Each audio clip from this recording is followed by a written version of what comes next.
केंद्रीय अर्थमंत्री निर्मला सीतारमण यांनी बुधवारी अंतरिम बजेट सादर केले।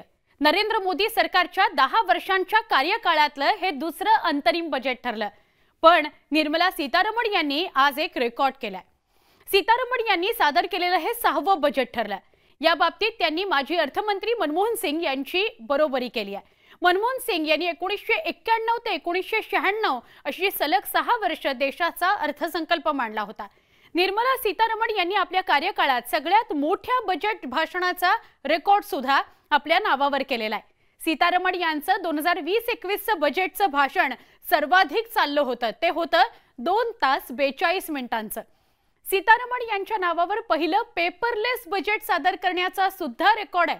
2021-22 मध्ये पहिल्यांदा त्यांनी पेपरलेस बजेट सादर केलं होतं।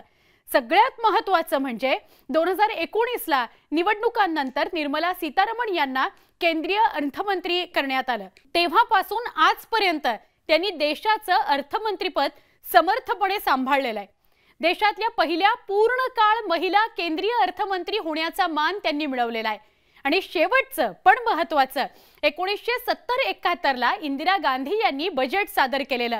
पण त्यानंतर बजेट सादर करणाऱ्या दुसऱ्या महिला केंद्रीय अर्थमंत्री ही निर्मला सीतारमण आहेत।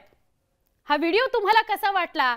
यंदाच्या बजेटविषयी तुम्हाला काय वाटतंय? आम्हाला कमेंटमध्ये नक्की सांगा।